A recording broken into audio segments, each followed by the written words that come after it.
Olá, meus amigos. Boa noite a todos vocês que acompanham os estudos do CEAL. É uma alegria estar aqui com vocês nessa quarta-feira. Deixa eu ver aqui se já tem alguém online, né? Se já tem alguém aqui. Vamos ver quem será o primeiro a me dar boa noite. Aqui, esta noite já temos pessoas, já tá, o pessoal já está online. Ainda ninguém se manifestou, mas o pessoal já está aqui online. Estou esperando o meu primeiro boa noite desta noite. Denise está dando o boa noite inicial. Que coisa boa, Denise, que você está aqui conosco. Lourão está dando boa noite. Eduardo, Marinho, opa, Socorro, Gardênia, Rômulo Ferreira, Mariana Costa. O pessoal está dando boa noite, chegando, né? Coisa boa estar aqui com vocês nessa noite de dessa noite de quarta-feira. Marquinho está dizendo que está quase 100%. Marquinho, quem sabe na próxima quarta você não está aqui conosco. Meu amigo Roger está dando boa noite. Olha a Denise aqui. É isso, queridos amigos. Eu estou esperando aqui a Flor enviar aqui para os nossos grupos. Meu Deus do céu. Eu fui falar que eu estou esperando a Flor enviar. A Flor já enviou para todos os grupos. Queimou minha língua, Flor. Eu agora vou enviar em lista para todo mundo aqui, ó. Lista dos amigos do CEAL. Oi, Denise, tá aí o pessoal, o Lourão, pessoal que está sempre conosco, Socorro Amorim. Falo já com vocês. Tá aí o link enviado, pessoal que está aqui conosco para estudar. Olha aí, Gardênia, isso aí, Mariana, pessoal chegando. Olha aí, o Marquinho com a sua mensagem de otimismo, de ânimo, quase 100%. Que bom. Marquinhos, você está quase 100%. Eu agora vou compartilhar aqui numa sala. Espero que todo mundo esteja nessa sala. Olha aí, Denise, Alana Kardec, Pedro Ribeiro, Paulo Saboia, Reginaldo de Recife, nossa, Cristiane Luci Alves.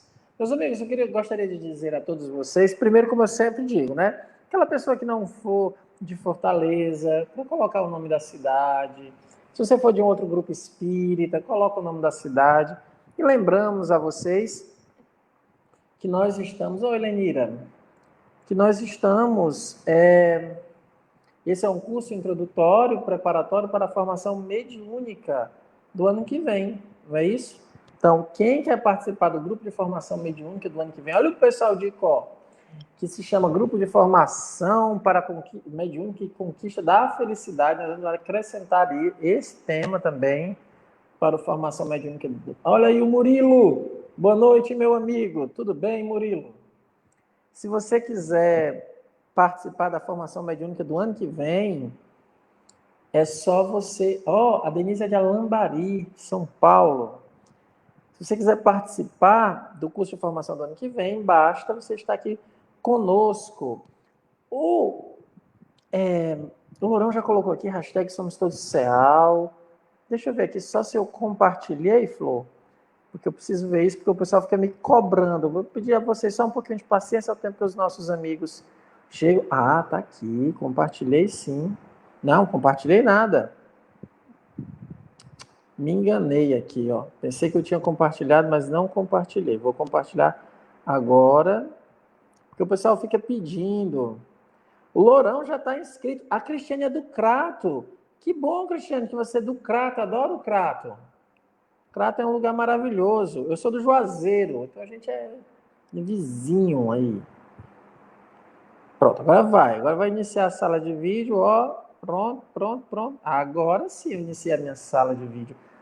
Pois é, então a gente já vai abrir as inscrições, tá, Denise? Oi, Ana, minha companheira de academia. Ana faz a academia comigo. Deixa eu ver aqui quem está comentando. O Rafael, Socorro de Salles. Socorro de Salles chegou atrasada na prece, mas fez a prece depois, né, Socorro? É isso aí. O Lourão fingindo que não é com ele, né? Não, a gente vai abrir as inscrições. Tereza Neuma, um abraço, Tereza Neuma. Meu Deus do céu, saudade. Como é que estão as coisas, Tereza Neuma? Neuminha, seu irmão está em casa já. Me diga se ele já está em casa. Me diga se eu posso ir lhe visitar, Neuminha. Mande mensagem para mim e diga se eu já posso visitar, tá bom? A gente vai abrir as inscrições, Denise Lopes. Vamos abrir as inscrições. Quem foi que mais disse que queria participar aqui, hein? Ah, foi só os meninos, Denise. O pessoal do grupo Espírita Viana de Carvalho. Ô, gente boa. Se vocês quiserem compartilhar, esse é o momento, tá, gente? Dá para compartilhar, dá para marcar alguém, chamar alguém, o pessoal que tem interesse em estudar mediunidade. É isso. Vamos fazer uma prece curta, evocando o coordenador espiritual da noite, que é Allan Kardec, e os nossos anjos da guarda, tá bom? Aqueles que desejarem fechar os olhos, que assim o façam. Deus de amor e bondade, Senhor da vida, obrigado, Pai, pela oportunidade que nos concede de estarmos aqui reunidos em Teu nome. Rogamos o amparo daquele que coordena os estudos das quartas-feiras, Allan Kardec, a quem rogamos que inspire a cada um de nós a lucidez, para que possamos compreender os textos da maneira correta, buscando tirar deles o aprendizado para a nossa existência. Que os anjos nos inspirem durante este estudo, nos envolvam, retirando de nós o véu do orgulho que nos impede de ver aquilo que é o correto. Em nome de Jesus, o Espírito de verdade, em nome de Deus, damos por iniciado o estudo desta noite. Que assim seja. Eu queria agora, meus amigos, Edneuza chegou. Olha só, tanto de pessoas que vão participar. Socorro de Salles vai participar do curso ano que vem. Vai ser bem legal, bem animado. Vilma Andrade chegou. Então, meus amigos, vamos aos convidados desta noite. Vamos ver quem está aqui conosco por enquanto. Vamos ver quem já chegou. Quem é que está aqui comigo? Ah, Clícia, Gênison. Boa noite, meus amigos. Boa noite, Clícia. Seja bem-vinda. Como é que você está? Oi, boa noite para todo mundo. Tá ótima. Tá ótima. Gênison, como é que você está? Boa noite, tudo bem? Boa noite, Clícia, boa noite, Cícero. Tá tudo em paz, tudo caminhando como tem que ser. Graças ao bom Deus. Gênison, Daniel disse que talvez venha. Tá Talvez ótimo. ele venha. Ele pode chegar um pouco atrasado, mas talvez ele chegue. Estou torcendo que ele chegue só para equilibrar as vibrações. Porque eu gostaria de dizer que, por enquanto, Fortaleza está 2-1. Tá ganhando, será? Não, eu e a Clícia. Sim, é porque eu estranhei. Eu e o Daniel. Tá acostumado a perder, né? O bichinho aí, ó. Tá 2-1. Quem é do ganho do Ceará aí? Não é isso. Olha a outra, tá vendo? A pessoa, eu tentando levar o espírito esportivo da coisa. Mas o espírito esportivo é esse. O pessoal tem que lembrar o tempo em que você podia brincar, e isso não passava disso. Esse é o espírito esportivo. Perder ou ganhar, o que importa é a resenha. Mas eu gosto que tenha empate, porque é o futebol, é o esporte dos filósofos. Ninguém ganha, porque não há vitórias. Não, mas há controvérsias. Existe aquele vídeo famoso do Monty Python, que ele fez o confronto entre os alemães e os gregos, e no final os gregos ganharam de 1-0, gol de Sócrates. Gol de Sócrates, mas aí Sócrates é Sócrates, né? Depois eu te passo o link, você vai achar engraçado. Eu tenho esse clipe, né? Ou eu tenho esse vídeo, mas manda de novo. Olha aí, alguém já reparou no cenário novo da Clícia? É assim, a gente fica inovando os cenários. O meu não muda, o meu peixe não sai daí. Mas eu gostei quando alguém perguntou, eu acho que foi o Eduardo que perguntou se tinha uma explicação espiritual, né? E eu tive que criar uma explicação espiritual na hora, foi o meu amigo aqui do Icó. É porque o peixe é o símbolo do cristianismo, então é isso, né? Os cristãos sempre faziam peixe como um acrônimo em grego. Acrônimo é em grego, é? Não sei se o nome é esse, aquele das letrinhas, né? Que tem um significado em grego, que dizia, eu acho que o Senhor está conosco, alguma coisa assim, por isso que ficou o peixe. Tem umas simbologias dessa maneira, mas eu não sou muito bom nessa área, como eu não sou em quase nenhuma área, eu não sou muito bom. Eu estou muito socrático, eu só sei que não sei de nada. Eu não sei de nada. Estou bem socrático ultimamente. Estou esperando, acho que o Daniel depois ele chega.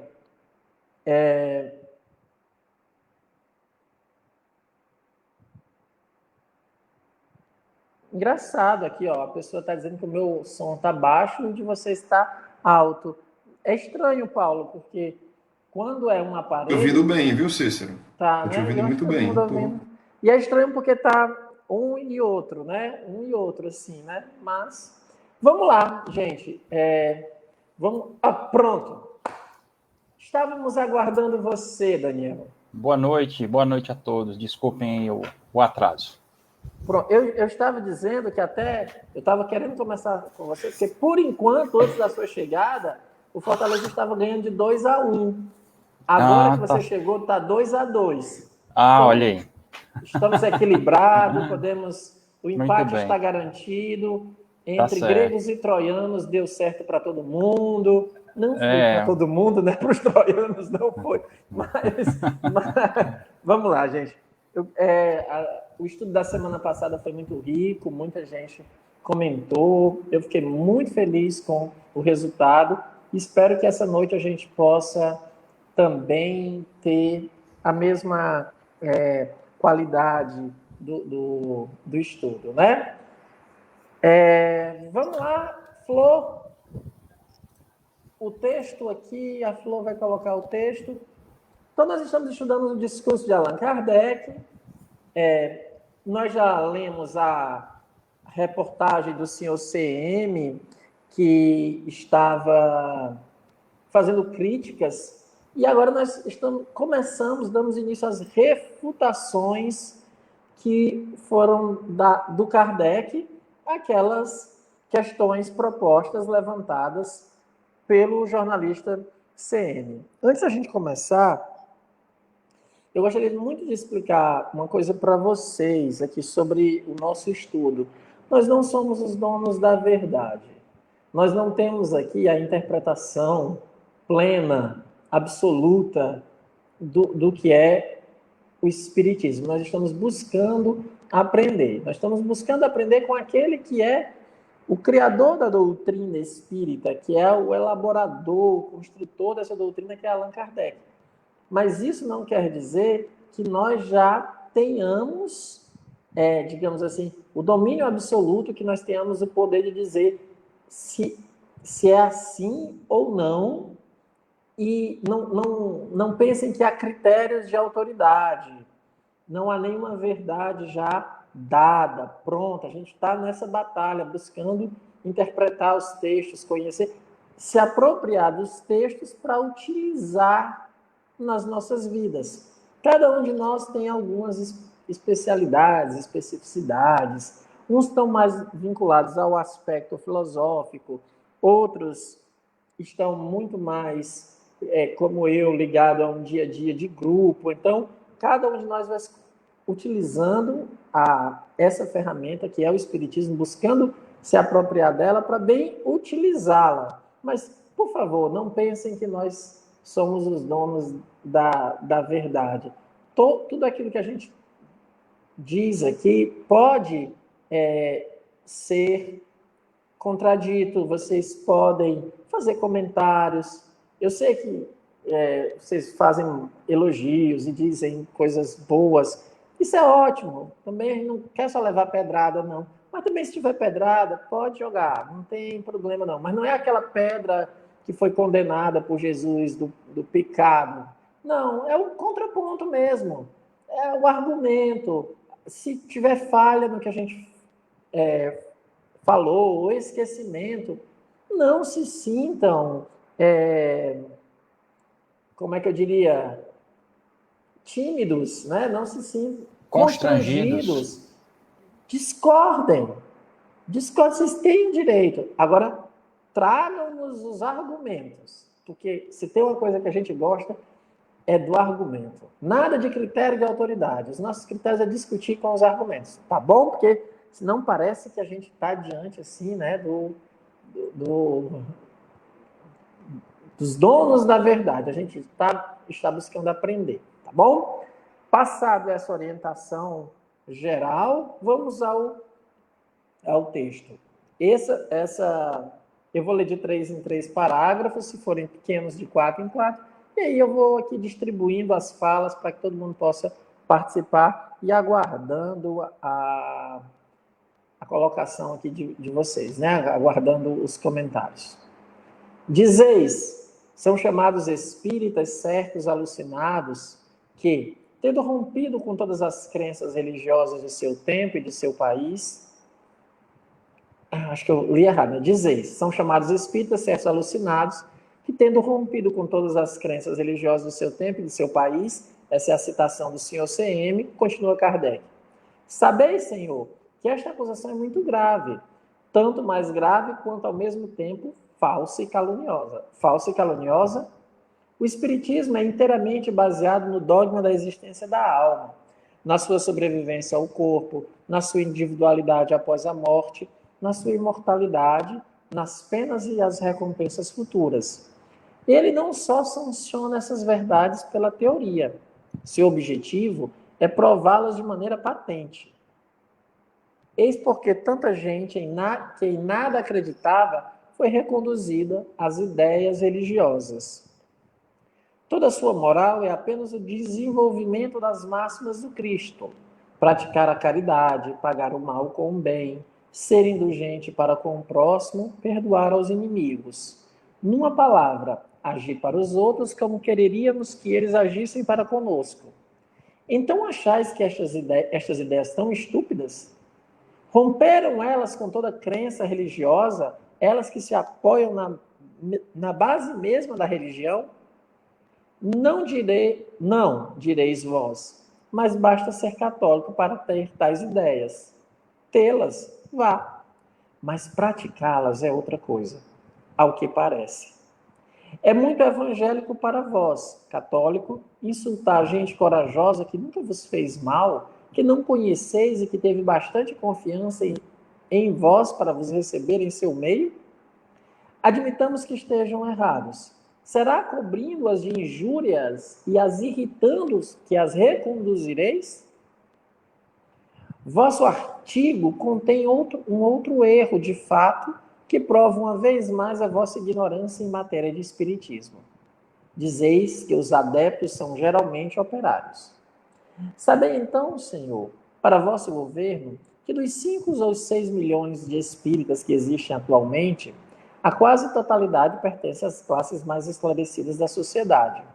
Conta entre os seus aderentes grandes números de médicos em todos os países, advogados, magistrados, homens de letras, altos funcionários, oficiais de todas as patentes, artistas, cientistas, negociantes, etc. Pessoas que levianamente colocais entre os ineptos.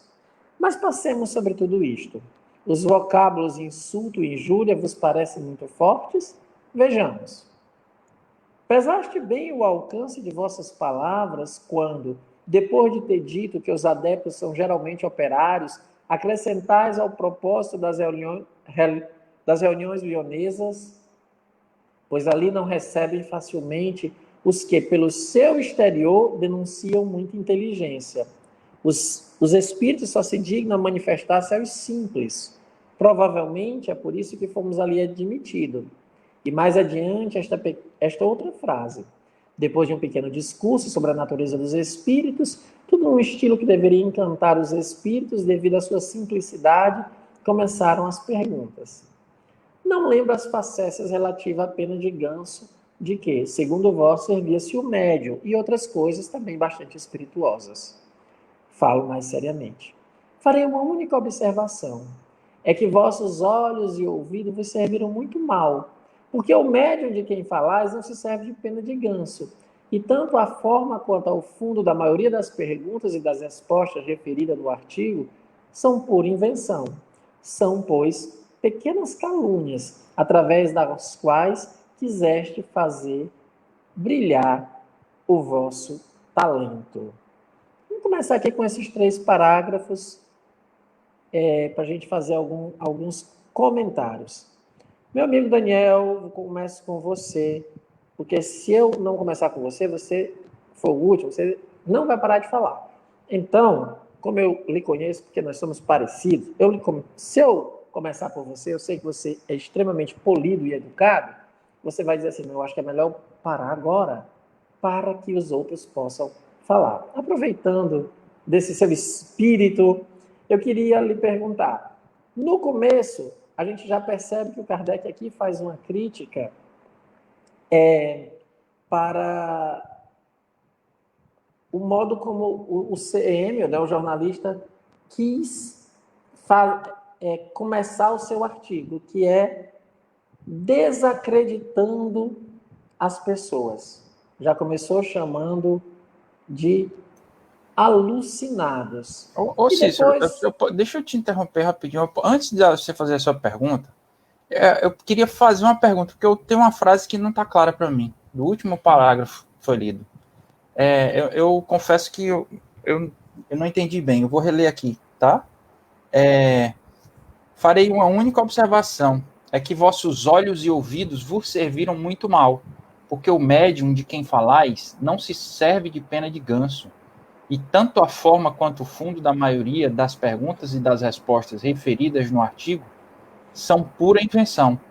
São, pois, pequenas calúnias através das quais quisestes fazer brilhar o vosso talento. Não ficou claro para mim o que quer dizer isso. Daniel, o Kardec teve acesso às atas das reuniões. Ele tinha acesso à ata das reuniões, porque lembra que ele está indo em Lyon e visita lá. Então, como essa sociedade era uma sociedade que era baseada na sociedade de Paris, o que é que ele tem? Toda a comunicação, o médium fica com uma cópia das comunicações e tem uma cópia que fica na sociedade. Essa é a regra de todos os grupos que é baseado na sociedade de Paris. O médium levava a sua cópia, porque sempre é para o médium, se o médium deixasse a comunicação na sociedade, ele não teria acesso, ele não poderia ficar vendo ali o conteúdo. Perfeito, não, agora faz sentido. Entendeu, né? E o médium ficava com a cópia e a sociedade ficava com. E era tudo registrado em atas e boletins, como é na sociedade de Paris. Sim. Para o Kardec estar tão convicto dessa maneira, como ele fala, ele diz, o que você está dizendo não é verdade, porque ele foi conferir, ele teve acesso às atas e tudo mais, porque essa sociedade seguia o modelo da sociedade de Paris, era assim que a sociedade de Paris fazia. Então, o que a gente deduz, né, eu deduzo que ele teve acesso e disse, olha, isso aqui não é verdade. O de ganso é fácil, ele viu lá que a mulher não escrevia isso, mas o conteúdo ele viu também por isso, porque ele tinha acesso às comunicações. Ele jamais faria uma afirmativa dessa se ele não tivesse em mãos o que tinha sido obtido, seria leviandade dele, né? Então, a gente deduz, pelo modus que a sociedade se organizava, que o Kardec teve o material em mãos, porque ele está lá, nesse momento ele está em Lyon, ele viu o grupo e tudo mais. Sim. Deu para entender, né? Mas então eu queria retomar, depois o pessoal fala que eu sou fofoqueiro, né? Que eu sei dessas coisas, é o Daniel com essas invencionices aí, que me chamando de Nelson Rubens do além. Do além não, né? Que ele não desencarna. Não entendi, mas vamos, sigamos. Mas falamos, o que eu queria falar para você é sobre que você começasse falando sobre essa tentativa de desacreditar o outro, porque o primeiro argumento que ele usa é chamar os espíritas de alucinados e que os espíritas rompem com todas as crenças religiosas. Então, tem a questão do critério de autoridade, que você podia começar... Critério de autoridade não, né? Como é que a gente diz? Diminuir o valor daquele a quem eu critico, enquanto, né, diminuindo a capacidade dele de raciocinar. E uma outra coisa é essa relação da religião, espiritismo e religião. Você podia começar por aí falando conosco sobre esses dois pontos. Assim, o que chama atenção nesse primeiro momento é a qualidade sofrível do texto do rapaz, do CM, porque ele começa pelo que deveria ser o fim. Ele começa com aquilo que seria a conclusão, caso, depois de toda a narrativa daquilo que ele viu, circunstanciada e ligada, logicamente, uma coisa com a outra, levasse-o à conclusão de que, olha, como vocês estão vendo aí, os espíritas são, assim, o que a gente pode concluir é que, de fato, eles são alucinados e pretendem ou têm como ideia romper com as crenças religiosas de seu tempo e de seu país. Mas não, ele já começa dizendo ou induzindo, e isso não nos iludamos, isso é uma técnica de convencimento, ou eu diria até de sedução estilística. Você já começa o seu discurso cutucando a percepção do seu leitor ou do seu ouvinte a entender da forma como a entender que a forma como ele vai narrar conduza a sua conclusão àquela conclusão que ele já declinou na largada. Então, ele não te deixa pensar, ele não te sugere que você pense por conta própria. Primeiro ele te diz, olha, é isso, mas agora eu vou te explicar por que é isso. É o dono da verdade, né? Assim, como você colocou aí no início, né? Aqui a gente vê um exemplo de alguém que pretende se portar como dono da verdade. Mas aí, e isso, de uma certa maneira, também ajuda a atrair a atenção ou a audiência, né, diríamos nós, nos tempos atuais, porque também choca. Aquele leitor que, quando lê uma acusação grave como essa, de alucinados que querem romper com tradições religiosas de um povo, de um país, quem são esses? Para a gente mandar prender, para a gente lançar anátemas, enfim, é uma acusação, como diz o próprio Kardec, né, muito grave e muito provocativa, num sentido que ultrapassa qualquer limite do razoável, né? É impressionante, volto a dizer, a gente já falou isso semana passada, mas é impressionante como o Kardec não perde o prumo, né? Porque tem hora que dá vontade, né? Esses dias eu recebi um negocinho no WhatsApp, né? Aqueles, como é que chama? Aquelas figurinhas, né? Que mandam pelo WhatsApp. Aí tinha uma que dizia assim: daria para usar numa situação como essa. Assim, eu acho que eu tenho vontade de perder minha condição de réu primário numa situação como essa, porque isso é um tipo de situação que, olha, dá vontade de realmente você perder a primariedade, porque quem for um pouquinho nervoso realmente perde o equilíbrio, né? Porque as acusações, você para analisar, são não somente graves de um ponto de vista jurídico, falando de uma maneira bem seca, mas assim, social mesmo. Ele está assim, instigando as pessoas a olharem aquilo com olhos muito ruins, a fazer com que, quando alguém diga na rua que é espírita, você tentemos nos imaginar naquela época, né? O sujeito vai lá e se apresenta como espírita, ou diz que está frequentando um grupo espírita, ou está estudando espiritismo. O sujeito que está contaminado por textos ou avaliações dessa natureza vai olhar para você sem ter tido o contraponto, sem ter lido o artigo de Kardec na Revista Espírita, porque o jornal não publicou a carta, né? Vai olhar esquisito, né? Isso é motivo de você causar conflito social, briga entre família, entre amigos, desentendimentos, né? E por aí vai. Daniel, é como se fosse aquilo que modernamente a gente diz, né? Ele fala para os seus adeptos, né? Ele já está dialogando Fala para ali convertidos. com aqueles seres, ele está convertidos. E isso é muito grave o que o Daniel está dizendo, porque eu não sei se todos têm viram, acompanharam recentemente, que óbvio que num tom bem mais extremo, o professor francês que foi decapitado porque falou de liberdade de expressão e uma pessoa que eu não vou nem vinculá-lo aos muçulmanos, porque seria uma injustiça tremenda e seria fazer ser extremamente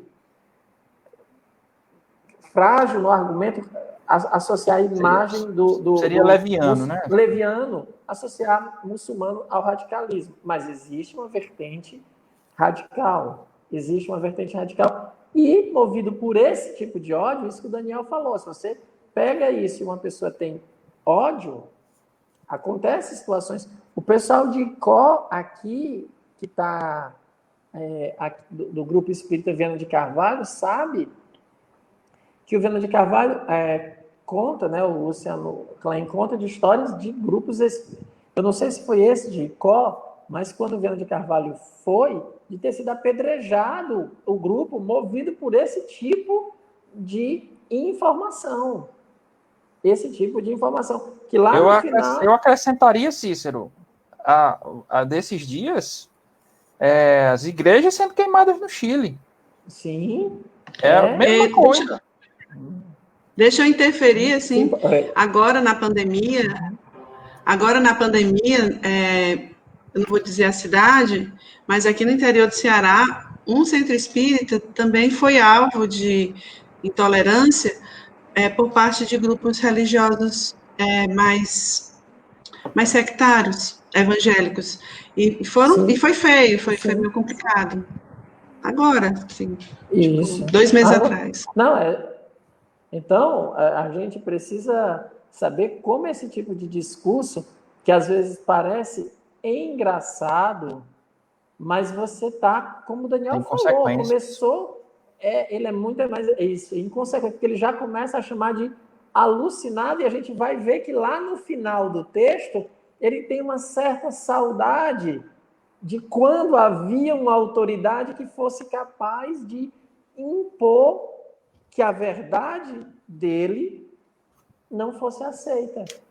Ele sente uma saudade. No final do texto a gente vai ver. Então, esse tipo de discurso é um discurso que a gente percebe que o Kardec vai primar muito pela liberdade de pensar, pela liberdade de opinião, né? Então, ele prima e preza muito por isso, e ele vai dizer assim, que vai escutar mesmo o adversário com as sinceridades das ideias. É um outro nível o modo como ele trabalha essa questão, não é? O Marquinhos até colocou aí, lhe ajudando na argumentação, né? Quando você estava falando dos métodos persuasivos, falou, acha aí, que o Marquinhos vai logo no latim, porque ele acaba com a gente. Olha aí, ó, tá vendo? Eu nem ouso gastar meu latim, mas aí, obrigado, Marquinhos. Marquinhos, se Deus quiser, a próxima semana estará aqui conosco.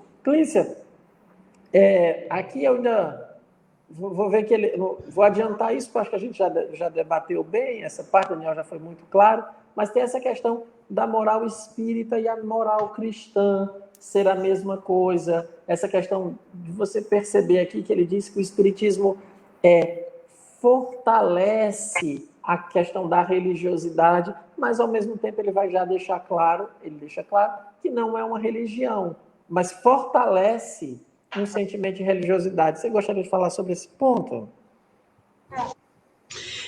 Eu acho que tem uma coisa interessante para chamar a atenção, na própria concepção de caridade que ele vai trazer aqui, né? Porque ele fala assim, vai seguir a moral do Cristo e vai fazer uma referência de determinadas práticas, né?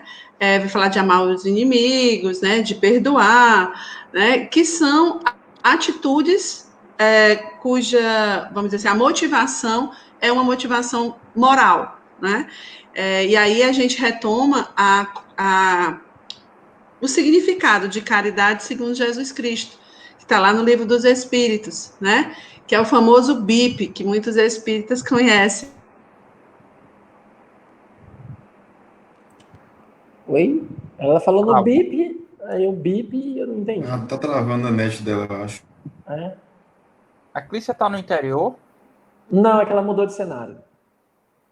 Tá, porque ela falou assim, porque aqui no interior teve um centro espírita e tal. Não, eu acho que ela quis dizer aqui no interior do Ceará. Gênison, vamos lá, você assuma aí a nau. Enquanto Guie-nos ela com a sua sabedoria. Ave Maria. Aí vai ser um bocado de cego guiando o outro. Mas vamos nós aqui. Bom, porque, veja só, o Kardec ele faz um trabalho vamos dizer, eu vou dizer um termo que talvez não seja o mais preciso. Me ocorreu agora, para a gente não perder tempo. Desmascarar. Mas não desmascarar necessariamente a pessoa, não é um revide, né? Não é uma vendetta. Vamos desmascarar o argumento, vamos destruir o argumento. Né? Vamos fazer aqui o seguinte, vamos mostrar por que além da bobagem, ele está falando a bobagem pela forma, ela também vai ser a bobagem pelo fundo, né? Então, quando ele fala de religiosidade, ele está mostrando o seguinte, como é que eu posso dizer que esse pessoal tá contra a religião se eles estão tentando vivenciar na prática tudo que a religião ensina? Então, é estupidez esse pessoal que tem um pensamento diferente do seu, o que eles estão falando? Então, essa é um aspecto assim que mostra o estilo de Kardec. Ele não está ali apenas para fazer uma esgrima e ficar naquela discussão vazia, né? Ele está destruindo ponto a ponto tudo aquilo que o cara fala. E ele ressalta os termos. Né? Se você olha o texto, ele destaca espíritas todas, ele fala de muita inteligência, pequeno discurso, simplicidade.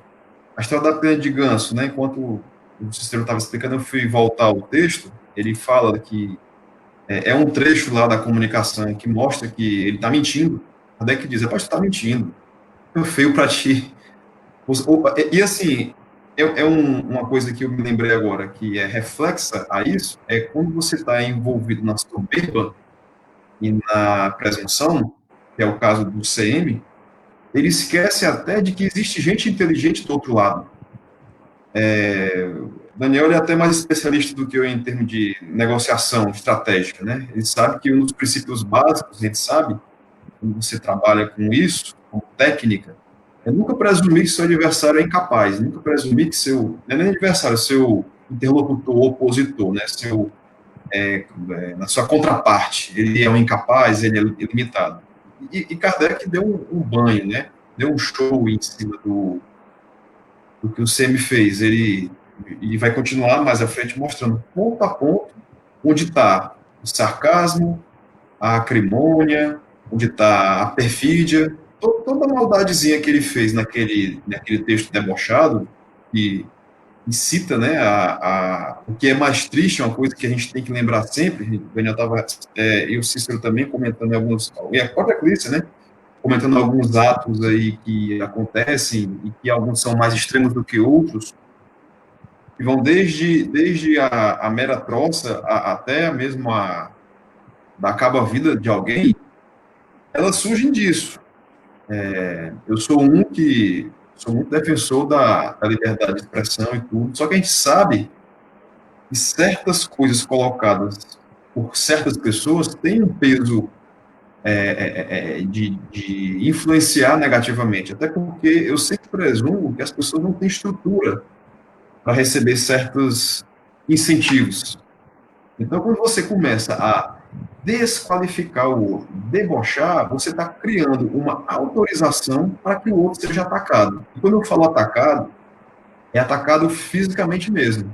Então, se todo mundo começa, é muito comum, quem tem mais que já passou da adolescência, viveu isso no colégio, né? No nosso tempo era arenga, hoje é bullying, né? Só que a gente, quando olha para trás e percebe, vê que quem que era normalmente a vítima, né, dos petelecos? Era aquele que todo mundo tirava uma casquinha na piada. Então, o alvo da turminha sempre era quem apanhava no final, pelo menos eu vi isso acontecer. Até que um dia o cara assim surgia, quebrava a cara de um, aí ganhava o respeito da turma e reagia, né? Mas o que Kardec foi isso, óbvio, de forma muito elegante, de forma muito elevada, e disse assim, olha, você está falando bobagem, eu vou dizer por quê, ponto a ponto.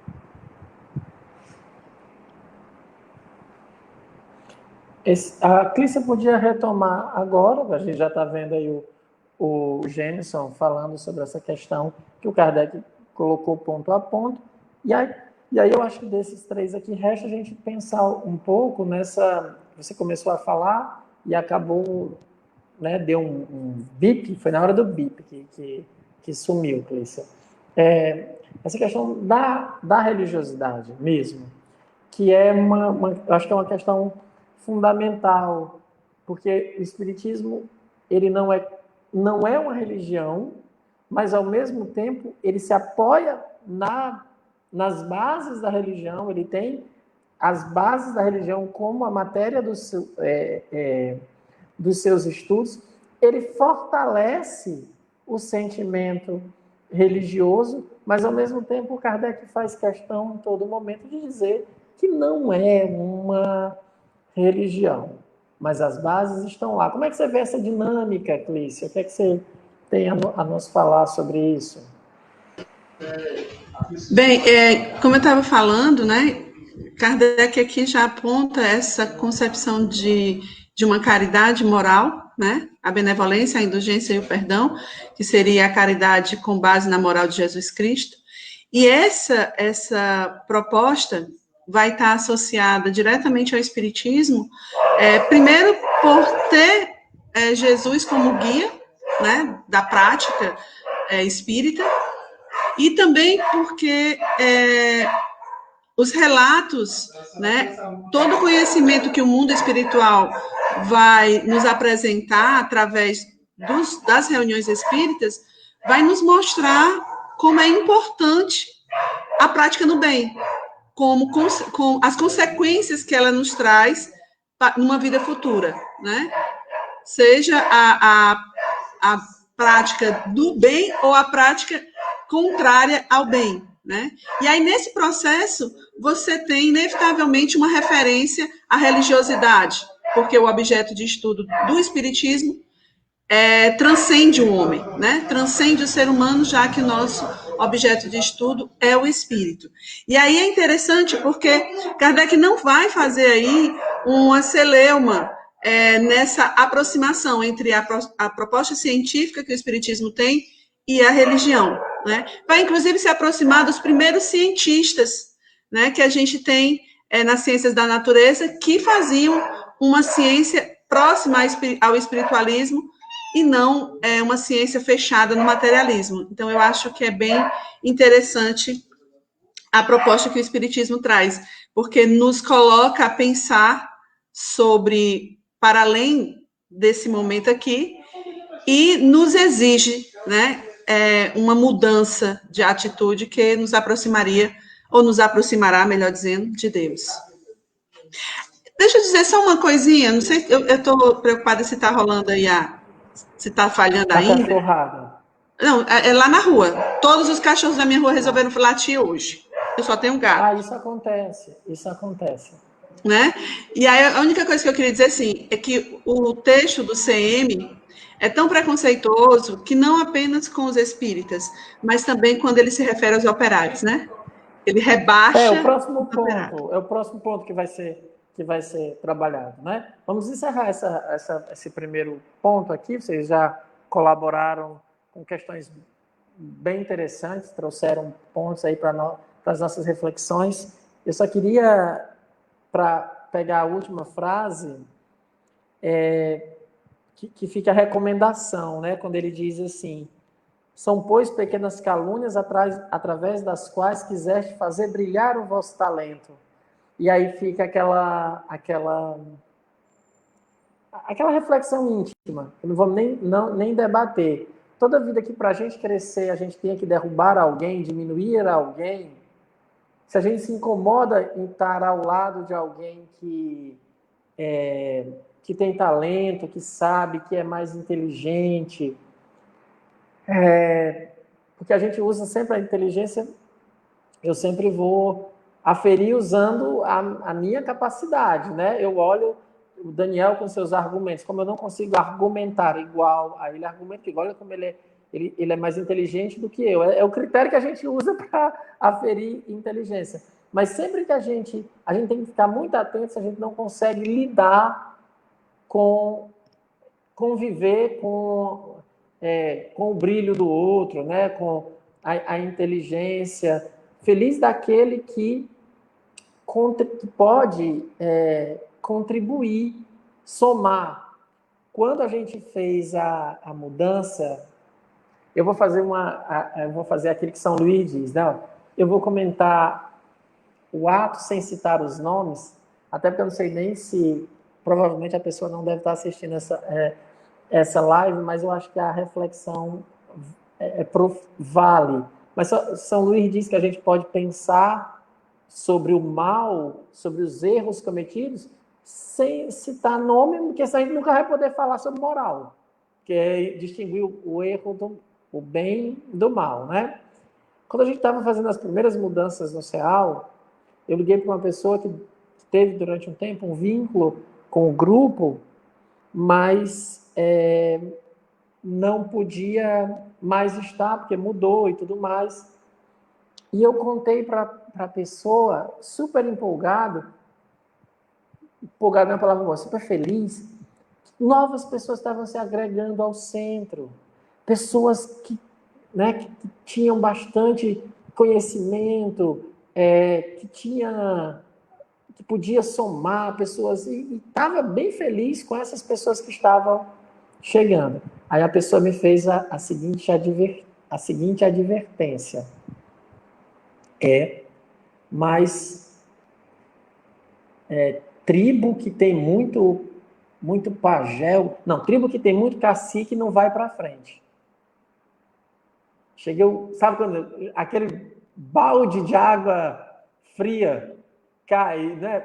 E aí eu percebi que é como se aquilo que depois eu fui vendo, é como se só pudesse ter em cada grupo uma pessoa, é uma paróquia, e todas as pessoas têm que obedecer aquele pensamento daquela pessoa. Eu todo feliz porque mais gente podia somar, aí o outro veio cortar minhas asas e disse, não, é melhor só uma pessoa pensando. Ele não diz de forma explícita, mas está lá. Então, a gente fica atento quando a gente tem esse medo de ter mais pessoas para conviver, de ter uma pessoa que sabe mais, de ter uma outra pessoa que... Se esse medo está surgindo em nós, a gente tem que acender a luz, porque não está certo, né? Daqui a pouco a gente está igualzinho esse rapaz, fazendo calúnia para poder derrubar o outro, né? Mas vamos seguir em frente, é só um alerta. Vamos seguir aqui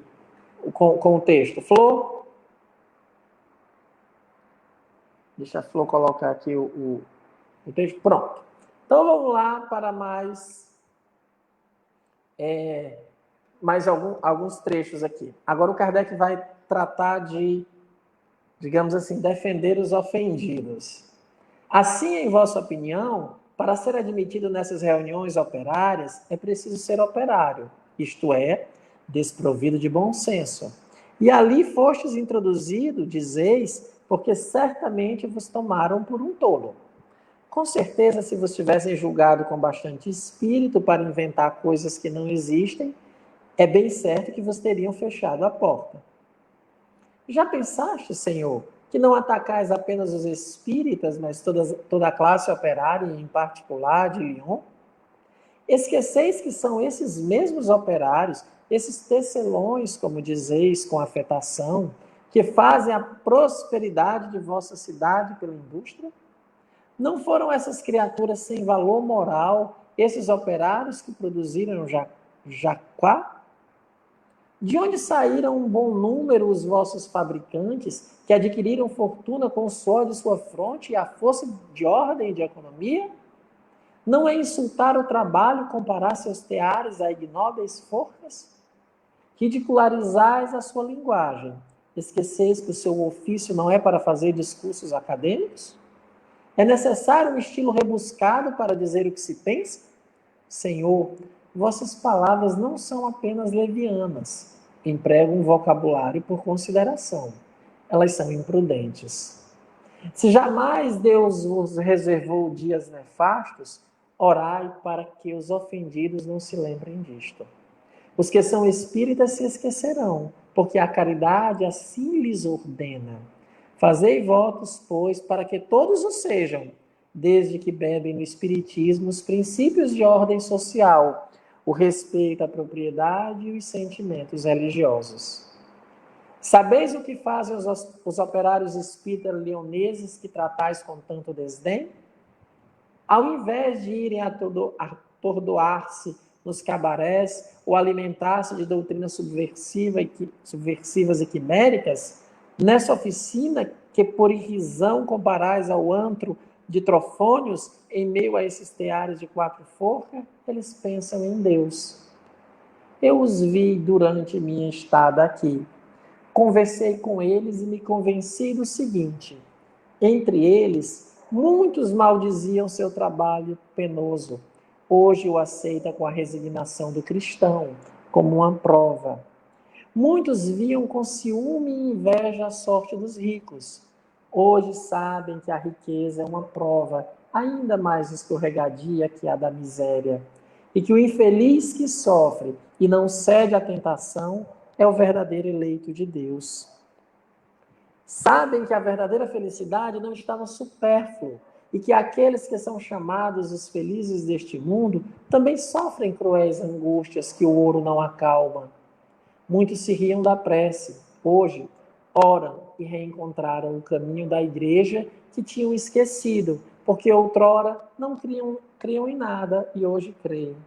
Diversos teriam sucumbido no desespero. Hoje, que conhecem a sorte dos que voluntariamente abreviam a vida, resignam-se à vontade de Deus, pois sabem que têm uma alma do que antes não estavam certos. Enfim, porque sabem estar apenas de passagem na terra e que a justiça de Deus não falha para ninguém. Meus amigos, esse parágrafo aqui, ele é sensacional. Esses 3 parágrafos, o Kardec faz uma defesa, né, dos operários leoneses. Mas o que eu queria chamar até para o nosso debate, que eu acho que tem umas coisas que estão muito claras, mas o que eu queria mostrar para vocês aqui é que perguntar, né, para que vocês pudessem nos fazer, as comunicações, ainda que elas fossem frágeis do ponto de vista do alcance, olha a transformação que ela estava fazendo. E parece que esse foi um desprezo que o jornalista teve, a transformação. Daniel, destaque sobre isso, sobre esse ponto. Eu não tenho uma pergunta específica, mas é porque eu gosto muito de pensar sobre isso. Cadê o Gênesis, que é o homem dos livros? O meu livro não está aqui. No seu livro você fala sobre essa questão das virtudes no Espiritismo e a conquista das virtudes, essa questão da virtude, da transformação. É emocionante, né? O Kardec dizer, eu vi, eu estive com eles. Fale-nos sobre isso, Daniel. Sem dúvida, sem dúvida. É um daqueles momentos em que Kardec põe para fora toda a arte e a habilidade dele em escrever bem, em condensar assim, em poucas palavras, pensamentos muito densos, muito profundos, no caso aqui, para defender a honra, né, e a dignidade, né, dos operários de Lyon.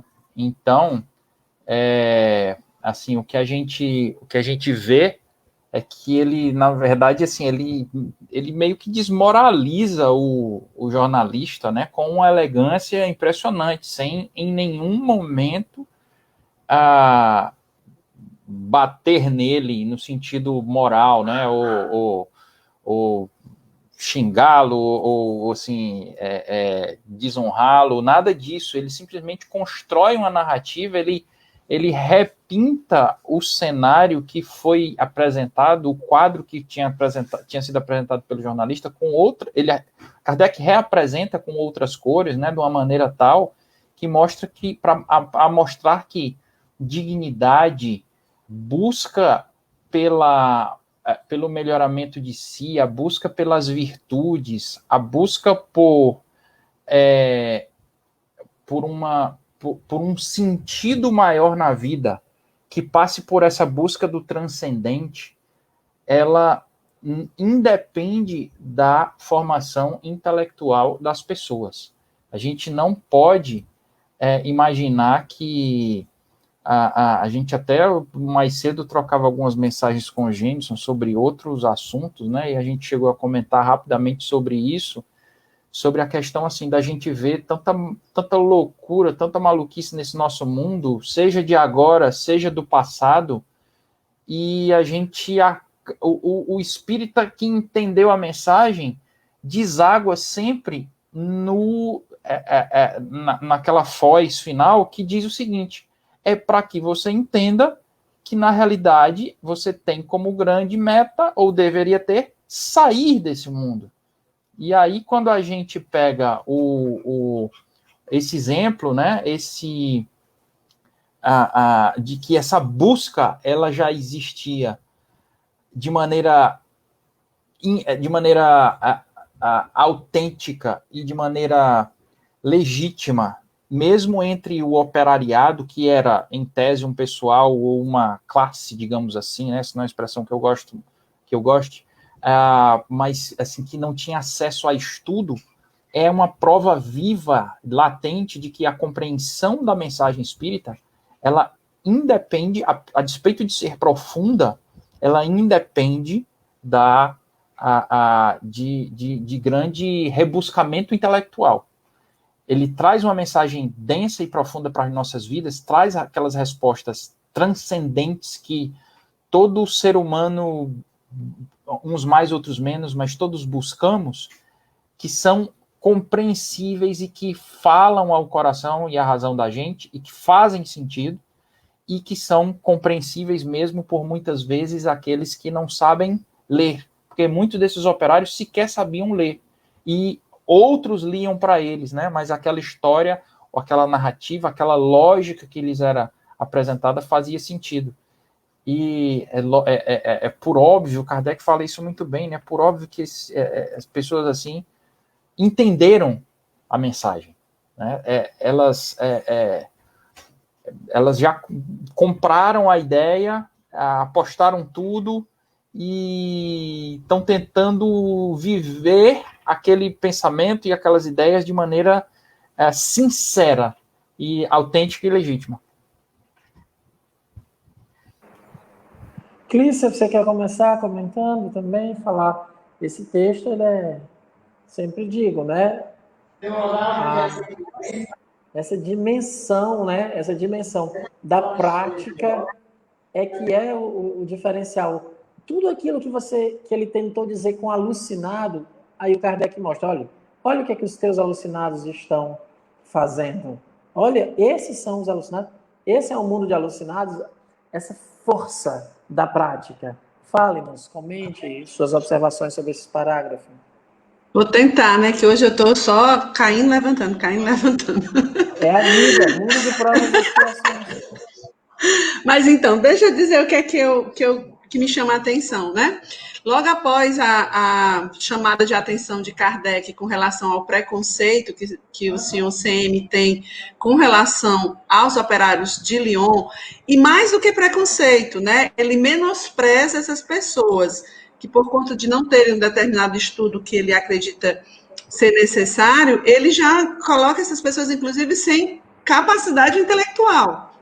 sem inteligência. Então, logo após ele criticar isso, né, logo após que Kardec chama a atenção disso, e também ter falado de uma maneira assim, bem, vamos dizer assim, indulgente, de chamar ele de mentiroso, né? Porque Kardec chamou CM de mentiroso de uma maneira legal. Você disse coisas que não tem lá, né? Assim, você contou um relato de que não aconteceu. Quem faz isso é quem, né? Então, logo quando ele fala isso, ele diz assim, que ele tenha, né, que por sorte os operários não tenham raiva dele, esqueçam, porque em relação aos espíritas, isso vai acontecer, né? Os espíritas esquecerão, porque a caridade o ordena, né?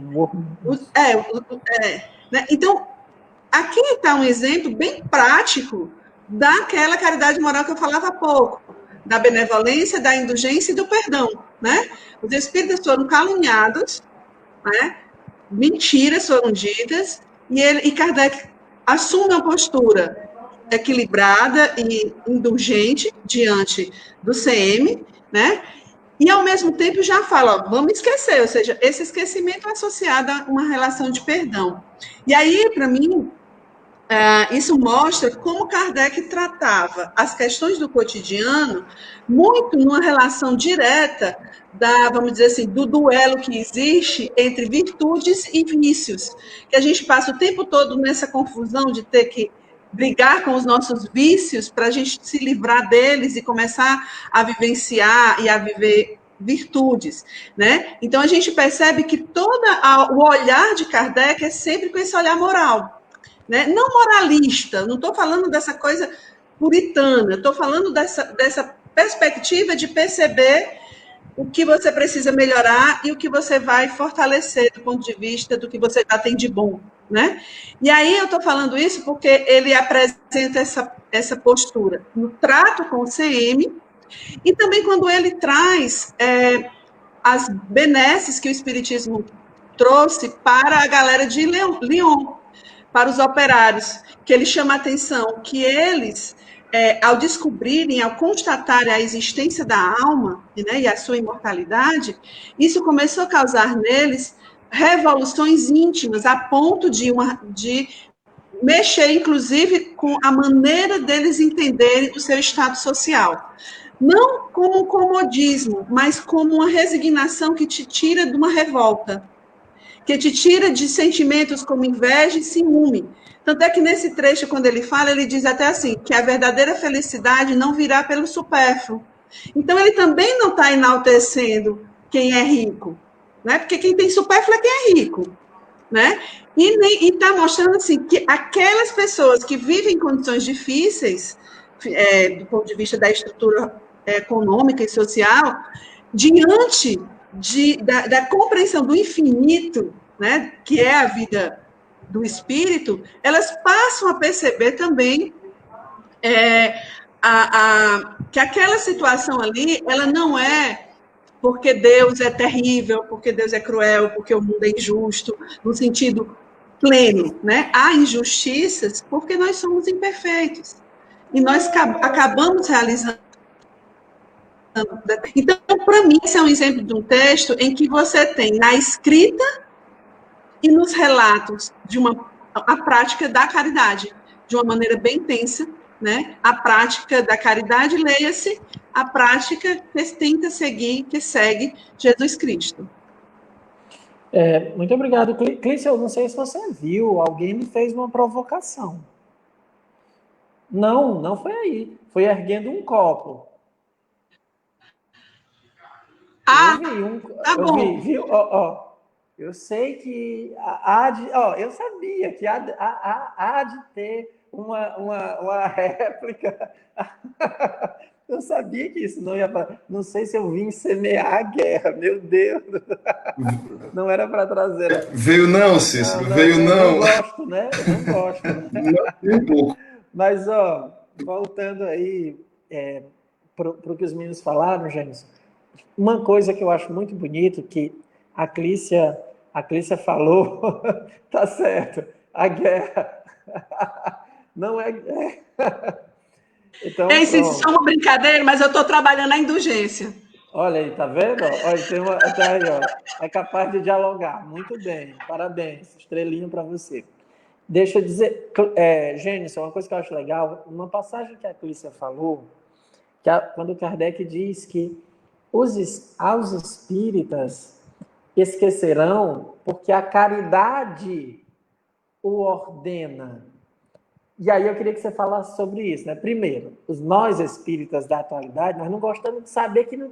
mas o espiritismo obriga alguma coisa, a gente já fica todo ouriçado, né? Assim, revoltado, né? Com essa questão de obrigar. E aí a gente acaba num texto como esse descobrindo que aquele perdão aos espíritas é obrigatório, mas quem ordena é a virtude da caridade, que é a mais excelente de todas as virtudes. Aí eu queria que você falasse sobre isso, gente. Essa obrigação que as virtudes nos impõem. Então, quem está impondo não é o próprio Kardec, não são nem os próprios espíritos que estão impondo, é a virtude, é a caridade que impõe o perdão. Fale-nos sobre isso.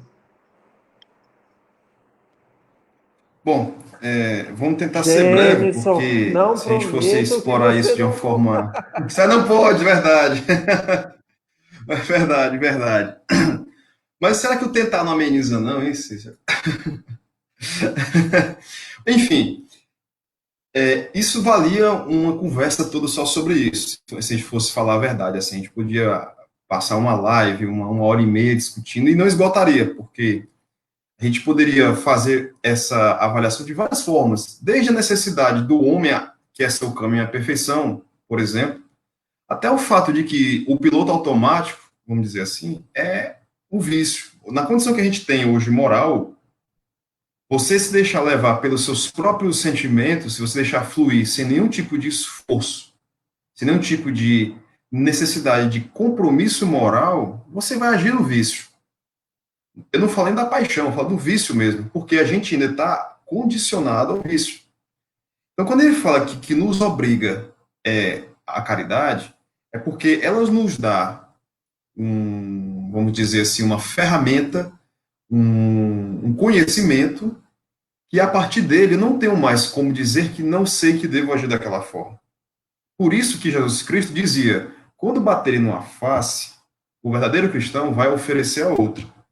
Aí você vai dizer, mas Jenson, você está querendo dizer então que quando alguém vier me agredir, eu digo, me agrida mais? Não, simplesmente Kardec está mostrando o que é da outra face. Nesse exato texto, a gente está vendo o que é a caridade. Primeiro, ele não se rebaixa ao nível do interlocutor dele. Ele não vai agredi-lo como o próprio Kardec fala, com pequenas calúnias. Então, a primeira coisa, você já não desce ao nível do seu agressor. Segundo, ele tem por dever até pedagógico explicar onde está o erro. E terceiro, aí já com a autoridade moral de quem pode assim falar, ele vai dar sim as suas reprimendas. Ele fala aqui, ó, tem um trecho que eu achei muito curioso, que ele diz assim, vossas palavras não são apenas levianas, emprego o vocábulo por consideração. Elas são imprudentes. Na verdade, se eu merecer, era pior. Porém, eu não vou dizer isso para você. Você está sendo aí um moleque, se a gente fosse falar em linguagem de hoje. Você está sendo um moleque. Porque é a expressão moderna, atual, mais adequada para esse tipo de postura que ele teve. Você quer se fantasiar de homem sério, de um articulista, de que está ali dando um depoimento de um fato, e distorce tudo, debocha, ironiza gratuitamente. O pior, gratuitamente.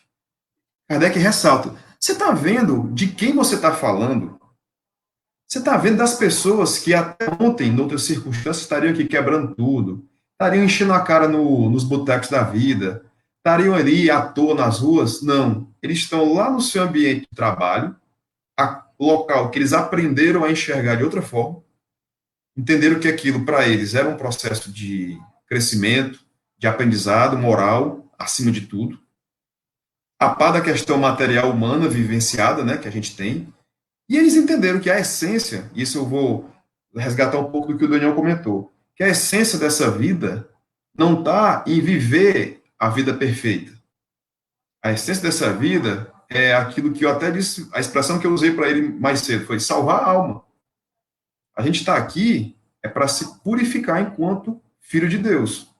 Por isso que, quando você fala de que a caridade obriga, eu vou ter sempre que usar a referência do Cristo. Porque na hora da cruz, no seu momento mais, em que ele foi mais, assim, ultrajado, que ele está lá na cruz sendo espezinhado, sendo agredido, sendo torturado e sendo assassinado, ele está dizendo o quê? Meu pai, perdoa esse povo porque eles não sabem o que estão fazendo.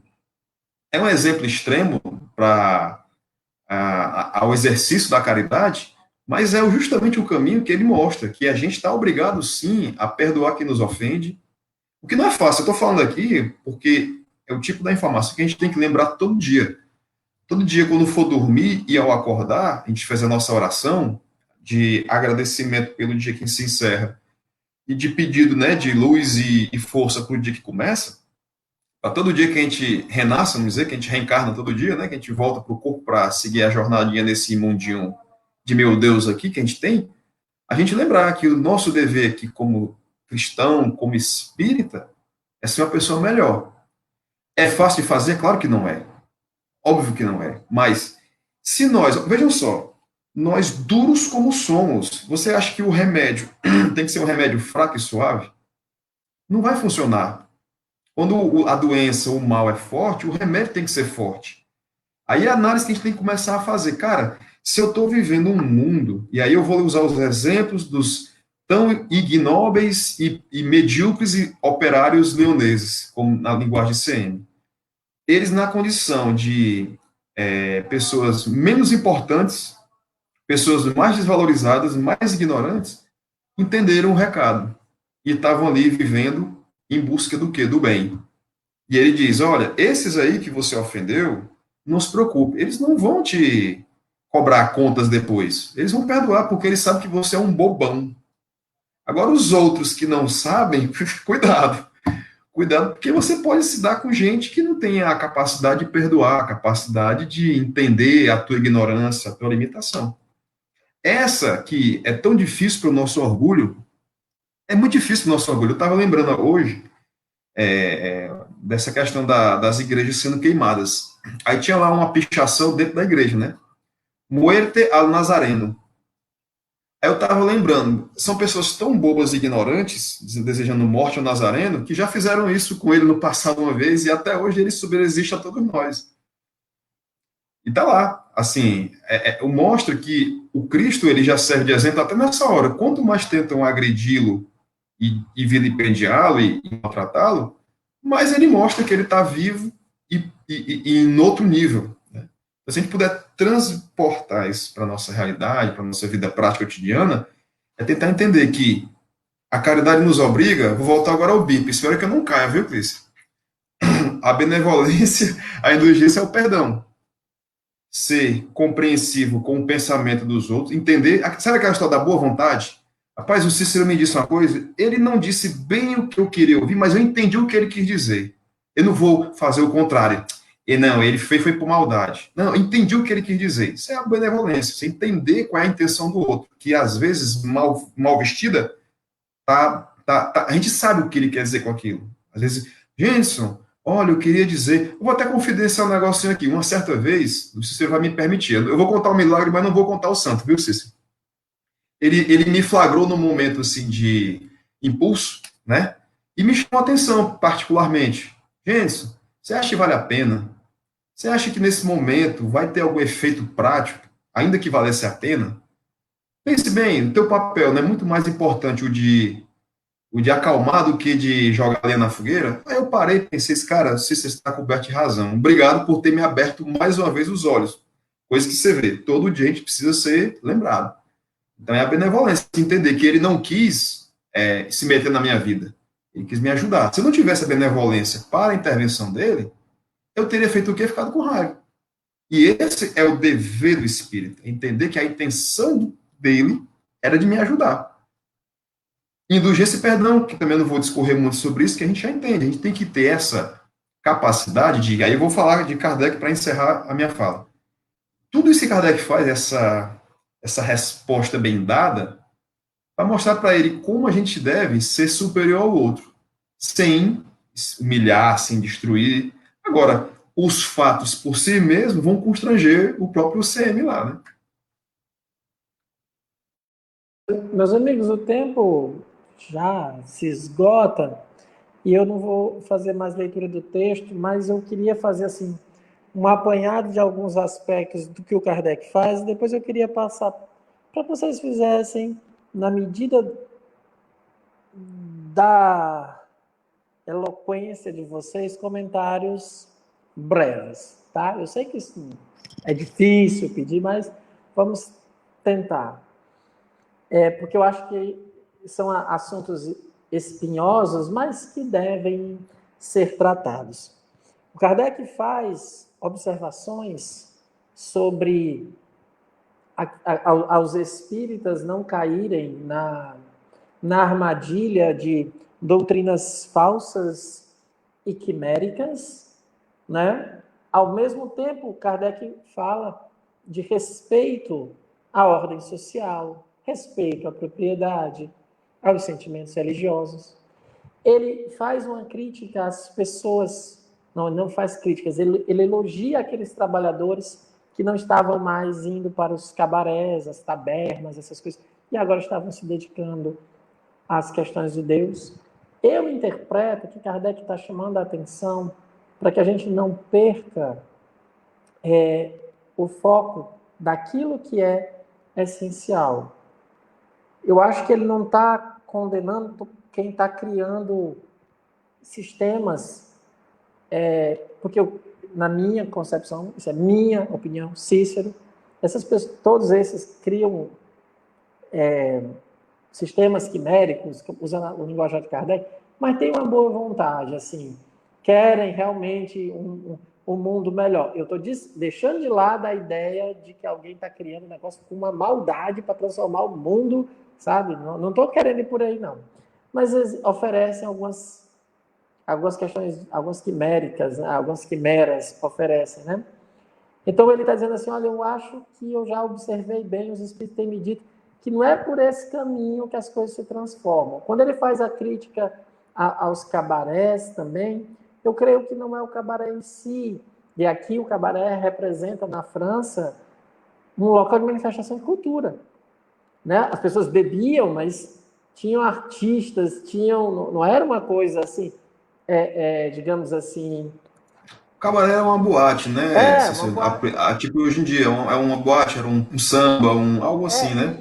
Mas ainda tinha os elementos de alguns debates mesmo, assim, alguma coisa desse tipo. Mas o que ele está falando é, quando ele fala assim, se amortecer. A questão é o amortecer o espírito, o entorpecer que a gente faz, que a gente tem discutido isso muito, essa questão de entorpecer o espírito, de não passar pelo processo realmente íntimo, porque às vezes a gente quer sempre o externo, e aí vai por todas as transformações, entorpecer-se, e no fundo o Espiritismo diz assim, olha, o caminho não é, para o Espiritismo, o caminho não é bem esse. O caminho é o enfrentamento de si. Esses temas permeiam toda esse texto que a gente viu hoje. Mas aí, como eu sei que é um desafio falar sobre isso, eu queria que a gente tentasse, da maneira polida, kardeciana, falar sobre todas essas questões que parece que o Kardec aponta nesses trabalhadores, assim, olha, não caiam em determinadas armadilhas, busquem aquilo que é essencial. Daniel, você trabalhou muito bem isso no teu livro. Como é que você vê essas armadilhas? Erasto diz, só lobo cai em armadilha de lobo. Aí todas essas armadilhas que o mundo oferece, desde as estratégias políticas, revolucionárias, de todas as maneiras, os entretenimentos, o entorpecimento, o aumento do número de drogas lícitas e ilícitas. Como é que você encara tudo isso? A gente tem mais quantas horas para falar? Eu paralisei agora. Essa pergunta dá para ficar falando o resto da noite. Nossa, assim, é difícil de resumir, né? Porque isso é um processo de uma vida inteira, né? Muitas vezes a gente precisa primeiro perceber que armadilhas são essas, mas a gente não percebe antes de começar a cair em algumas delas. Porém, muitas a gente consegue evitar aprendendo, observando os outros. Tem uma frase que uma sabedoria uma máxima de sabedoria que eu gosto muito, eu sempre repito. E esse ano, no começo desse ano, eu descobri quem foi o primeiro autor, eu vi num livro dele, eu li a autobiografia dele, do Benjamin Franklin. E ele fala o seguinte, assim, que assim, não exatamente com essas palavras, mas o sentido é esse, de que a pessoa inteligente aprende com os próprios erros, mas o sábio, ele aprende com os próprios erros e com os erros dos outros também, né? Ele não precisa passar pelos erros que os outros também passaram para poder absorver o ensinamento que aquela lição, que aquela armadilha, né, ou até mesmo aquele sucesso, né, trouxe de aprendizado para ele, para a continuidade da sua existência. Então, assim, essa capacidade da gente se observar e observar os outros, de se dar tempo a si próprio para fazer isso, para poder pensar o que a gente faz no nosso dia a dia, né? E o que as outras pessoas têm feito e o que isso trouxe e traz de consequências para elas nas suas vidas. E à medida que a gente vai ficando mais velho, a gente vai percebendo como muitas das nossas escolhas elas levam muito tempo para trazerem bons frutos. A gente tem muitas vezes o impulso de querer que aquela decisão errada, aquela decisão certa, aquela direção que a gente tomou na nossa vida traga, enfim, todas as respostas, mas o processo de buscar essas respostas leva muitos anos, leva muitas décadas, e, por que não dizer nós, enquanto espíritas, leva muitas vidas. Então, assim, esse é um processo de aprendizado muito constante e em relação ao qual a gente tem que buscar, pelo menos é o que eu busco, e eu sei que vocês fazem isso também, buscar exemplos em quem a gente se espelhar. Eu falo muito isso no livro, né, no meu livro, especialmente quando vou falar sobre a ética das virtudes, né, e do quão importante é a gente escolher modelos para a nossa vida. E Kardec é um deles, um dos mais importantes, talvez o mais importante na nossa vida, mas não é para ser o único, ele não pode ser o único, porque existem outros grandes homens, grandes sábios em inúmeras áreas da vida, em inúmeras áreas do conhecimento, que têm coisas a nos ensinar e que podem e devem servir de modelo para a gente, para os quais, mesmo eles não estando vivos, essa é a exortação que o Sponville faz lá no livro dele, e eu escrevo algo assim também no meu. A gente, quando estiver diante de uma situação para a qual a gente não tenha clareza quanto à resposta, a gente se perguntar o que o fulano, o que Kardec, o que aquelas pessoas, aqueles autores, pensadores, aqueles grandes homens, mulheres, que eu tenho como referência na minha vida, fariam, que decisão elas tomariam se estivessem no meu lugar? O que elas diriam de mim se elas estivessem me vendo no momento que eu estou tomando essa decisão? Mesmo não tendo ninguém olhando, só eu sei que essa decisão está sendo tomada. Eu receberia um olhar de aprovação ou um olhar de não diria de repreensão, né? Porque essas pessoas não é assim o trato delas, né? Mas assim de quem não está feliz. Exato, né? De quem não está satisfeito, de quem diz, não era a melhor coisa que você poderia ter feito, né? E assim, poxa, assim, é tanta coisa que a gente poderia falar, mas isso deixar um pouco aí também para o Gênison e para a Clícia comentarem a respeito. Clícia, sobre essas armadilhas que o mundo oferece, parece soluções, mas nos parece que são armadilhas porque não vem solucionando há bastante tempo, né? Parecem soluções e soluções são apresentadas, mas tem muito mais cara de armadilha, porque parece que elas só vão sendo arrumadas, dão um verniz novo, mas cai lá na mesma situação. Como não cair? Como permanecer?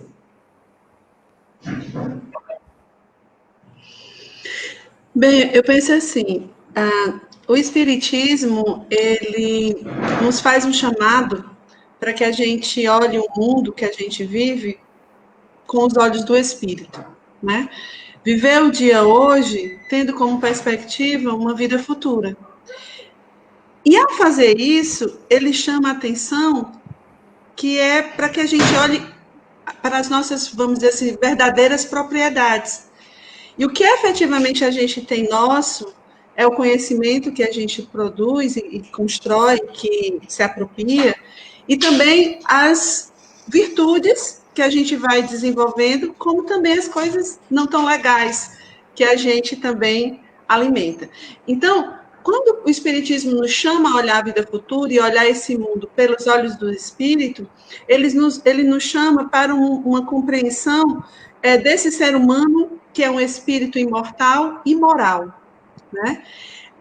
Essa proposta não é só do Espiritismo. Praticamente, a gente pode dizer que as religiões, de uma maneira geral, trazem esse convite, né? Independente de religião, ser cristão ou não. Falando das religiões, de uma maneira geral, traz esse convite de olhar para essa vida futura. Acontece que o Espiritismo, ele nos trouxe, vamos dizer assim, um argumento que pode balançar muitos dos endurecidos, que é essa constatação da imortalidade da alma, né? E de uma alma que é individualizada, que não deixa de ser ela quando a pessoa morre, né? E isso causa um baque, tá? Acontece que a gente vive isso e a gente precisa ser chamado a atenção a isso, porque no nosso cotidiano a gente é o tempo inteiro chamado para uma vida, vamos dizer, bem na terra, né? Seja com entorpecimentos, entretenimentos, alienações quaisquer, né? Seja construindo formas de intervenção na sociedade que muitas vezes são artificializadas dentro de uma tentativa de imposição de uma forma de vida. E essa imposição da maneira de se viver vem desde, vamos dizer assim, quem está no poder, como aqueles que querem tomar o poder também. Acontece de todos os lados, né? Então, eu penso que quando Kardec chama a atenção, né, para os operários de Lyon, para as questões de não estar no cabaré, de não estar revoltado e com inveja, e com ciúme, etc., da condição do patrão, do rico, ele está chamando a atenção para uma alteração na moral desses indivíduos, ou pelo menos numa compreensão um pouco mais alargada do que fixada apenas nesse momento atual. Agora, é importante dizer também que não existe uma transformação do indivíduo sem essa relação com o outro, porque a caridade eu não faço para mim. A minha relação, assim, fora da caridade não é salvação, não há salvação. Para quem vai a caridade que eu pratico? Por mais que ela venha e retorne para mim como bem, ela só existe na relação com o outro. Eu não vou ser indulgente comigo, eu me perdoar. Não, tem que ser, conosco é severo.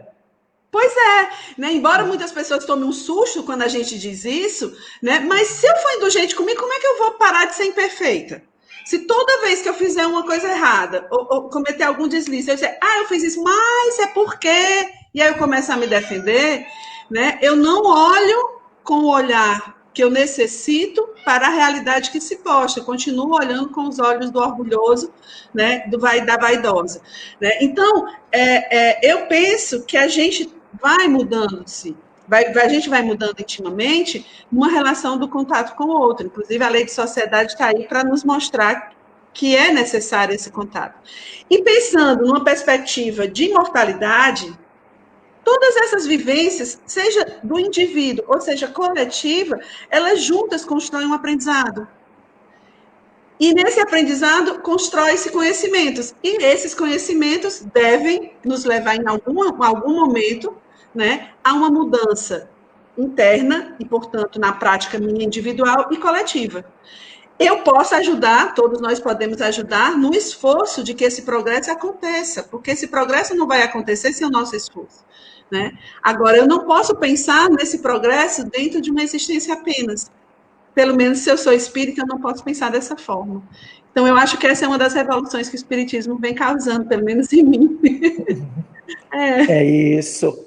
Gênison, armadilhas, distrações, essas questões todas que o mundo nos oferece, como é que você pensa isso, né? Kardec mostra bem aqui uma mudança. Isso que a Clícia falou é muito interessante, né, Gênesis? A possibilidade. Vejamos como todas as relações, se nós fôssemos nos tornando virtuosos, se a virtude, né, se o livro do Daniel fosse melhor compreendido, nem melhor compreendido, fosse pelo menos lido, debatido e houvesse um esforço, falando do Daniel, porque eu estou querendo que ele venda bastante, mas todos os que tratam de virtude, se nós tivéssemos eles como livros vendidos e as pessoas lessem, como esses conflitos diminuiriam e as relações seriam diferentes, porque não haveria a ideia de um outro explorar ninguém, porque explorar um ser humano é um equívoco, não tem nada, não há justificativa moral para se explorar ninguém. Mas vai lá, Gênesis, fale aí sobre essas armadilhas, você está encerrando o nosso debate desta noite. Bom, na minha visão, Kardec ele tinha um adversário muito claro, que era o materialismo. Então ele entendia, já havia ali na meados do século XIX, essa visão crescer. Se a gente lembrar da época que era uma França pós-revolucionária, né, e que você tinha um antigo regime que deixou de existir, tentou voltar depois com a restauração, foi aquela confusão. A França, a gente reclama do mundo que a gente vive, do Brasilzinho de hoje, mas na França daquele tempo talvez era muito mais animada, nesse aspecto aí do fuxico do dia a dia, das grandes lideranças e autoridades. Então o pessoal estava brigando mesmo, estava se matando na época, né, nas ruas de Paris ali, em busca de controle, enfim. Então ele via o que aquilo causava, o que motivava, né, digamos assim. Ele percebeu, não sei como ele pensava antes do espiritismo, não sei qual era a linha, eu pelo menos não conheço como ele via, assim, porque, óbvio, todos nós temos uma visão de mundo, né? A partir da nossa cosmovisão, a gente enxerga, não, é melhor assim, é melhor assado. Então ele dizia, olha, se eu entendo que eu descubro ou constato que o materialismo ele é uma limitação da visão do homem, ele dizia que o materialismo embota. Então, assim, e eu entendo que o homem tem uma alma que pré-existe a matéria e que vai sobreexistir a ela, essa época, esta matéria não é o mais importante. Não é o mais importante, não quer dizer que não é importante. Ele dizia, qual foi a grande alegria na postura dos operários de Lyon? Ele dizia, olha, em vez de eles se seduzirem por soluções mágicas para um mundo que ele, em essência, é transitório, e que eu sei que o que faz o mundo somos nós individualmente, não posso apostar numa solução exterior ao homem, ao indivíduo que procura se melhorar. Cícero falou, a exploração não há justificativa moral em nenhuma época, para nenhuma circunstância, para a exploração moral, a exploração de um homem pelo outro homem. Óbvio, existem as diferenças, existem as habilidades, existem as circunstâncias, existem os contextos que não dá para fazer uma tábula, uma régua fixa, né? Cada caso vai ter que ser analisado a circunstância do momento, mas ele dizia, qual foi a grande alegria ao ver o comportamento dos operários? Eles entenderam o seguinte, de que adiantaria eles entorpecerem a alma no álcool ou nos lenitivos lá, na distração lá do fútil, frívola, ou na revolta, no quebra-quebra, no destrói tudo para acabar com tudo, porque o cara tá sugando meu sangue aqui, tá me destruindo. O que adiantaria isso? Isso traria o bem, traria o melhoramento? Se a gente pensasse no lado eminentemente cotidiano e material? Não. Simplesmente você traria mais dor, mais sofrimento, mais desgraça. Então, qual é o caminho mais adequado? A transformação interior. Assim como o operário se resignou na condição em que ele estava, embora sofrida, difícil, muitas vezes até desumana, ele apostava, Kardec, que o patrão também se moralizaria e daria, naquela relação, poderia ter uma visão menos, digamos, material do funcionário, que não seria uma mera ferramenta. Era um homem que estava ajudando, e ele dá essa indireta. Você está debochando de um operário que fez o outro ficar rico? Ali também não deixa de ser um alerta ao fabricante, ao industrial, que está dizendo, olha, você está rico, mas à custa do trabalho de alguém que está sendo leal a você, que está produzindo para você. Mas eu não quero que vocês briguem, porque para mim, Kardec, vocês não são classes, vocês são homens. E a visão, é classe A, classe B, é um conflito de A com B, é uma visão materialista. E Kardec dizia, olha, isso para mim é quimera. Qualquer ideia que venha a partir dessa premissa materialista, ela é falaciosa, porque o homem, ele é mais do que a matéria. Está lá no Livro dos Espíritos, o ser humano é feito de quê? De corpo e de alma. Então, assim, se eu esqueço a alma, eu nego o espiritismo. Eu nego o homem, é a visão de Kardec. Então, tudo que venha de solução, né, de visão, que a partir do fato de que a alma não exista, e que o homem é só o seu aspecto material, seja fisicamente, seja nas suas relações, ela vai ser sempre uma visão limitada, parcial, e que vai ter, obviamente, a tendência ao erro. E aí ele fala, quando todos os homens, não é nesse texto, né, mas em vários momentos ele diz, olha, quando todos os homens entenderem que eles são mais do que o que eles aparentam ser no seu corpinho material, e aí eu digo, eu não sei se foi no texto passado que ele disse que aperta a mão de um operário com mais vigor do que, às vezes, de um homem nobre, rico, que ele não tem a graça e gosto de fazer isso, né? Porque ele mostrava assim, eu vi o homem como alguém que era uma obra de Deus. Assim, de forma sucinta, Kardec está alertando para isso. A gente tem que se enxergar o outro como alma, como um ser em transição, em crescimento, em progresso. Agora, claro, cada circunstância, cada tempo, cada pessoa vai ter uma prova, vai ter uma expiação. Não existe vida boa para ninguém. Todo mundo tem sua dificuldade. E ai daquele que não souber fazer uso da sua boa vida. É isso aí, meus amigos. Muito obrigado. São coisas que a gente tem sempre a aprender com Kardec. No final do Livro dos Espíritos, nas conclusões, o Kardec diz assim, que o Espiritismo, quando bem compreendido, faz com que com que a vida material perca 3/4 da sua importância. Então a gente pode fazer uma continha básica que 75% da nossa vida material é supérfluo, não é coisa importante. Aí você vai ver que ele está propondo uma revisão nesse apego a essas questões materiais que tem gerado essa violência toda, porque eu sempre digo, o egoísmo gera o império da violência. Enquanto o egoísmo for o móvel central com que a gente erguer a nossa sociedade, a nossa sociedade ela está construída em cima do egoísmo, não vai dar, né? Aí vai ter sempre uma sociedade violenta. A gente precisa, a proposta da caridade, a proposta do amor ao próximo, um dia tem que vir para o centro do debate. Mas, o Daniel disse que a gente sempre deve observar os grandes, aqueles que são grandes, o modo como eles pensam, como eles vivem. Eu estou lendo, né, vocês sabem, né, na minha campanha, ler Platão. Vamos ler Platão, porque agora eu estou, né, na vibe do Platão, né?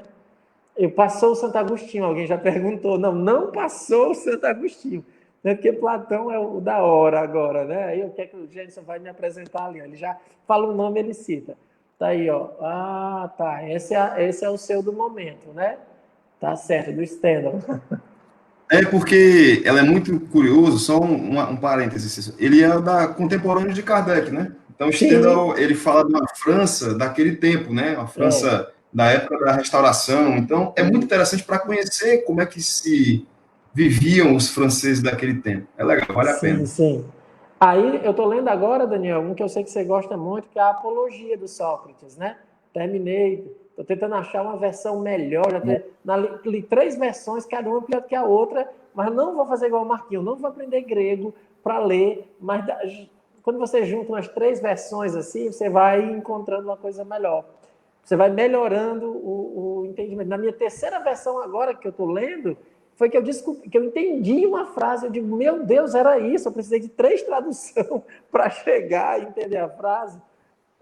Mas tem uma coisa quando ele fala, né, que isso vai estar na live dos Anjos da Guarda, a live mais pedida, vai ter live de Anjos da Guarda, vai ter live de Anjos da Guarda. Ele conta, né, que tem um daimon, né, um espírito que o acompanha desde criança. Lógico, quando ele disse isso, eu me identifiquei totalmente, né? E tem muita característica de Anjo da Guarda, porque quando ele ia fazer alguma coisa errada, quando estava num caminho não legal, assim, né? O anjo da guarda, o daimon, aparecia e é igual, né? Esse link eu vou fazer na live, é aquela mesma voz que no livro dos Espíritos diz, basta, basta, né? Então esse daimon sempre aparecia, mas o daimon nunca dizia o que ele tinha de fazer. Porque aí, senão, não seria anjo da guarda, porque o anjo da guarda nunca diz o que você tem que fazer. Ele pergunta, é isso mesmo que você vai fazer? Mas ele não te diz o que você vai fazer. E aí ele conta essa história lá na Apologia e ele diz que quando era tentado a entrar para a vida política, o daimon sempre aparecia. E quando era, e dizia, é isso mesmo, mas quando era para fazer o processo de interrogação, introspecção, de debate, de questionar a si e ao outro, ele diz que o daimon nunca se manifestou.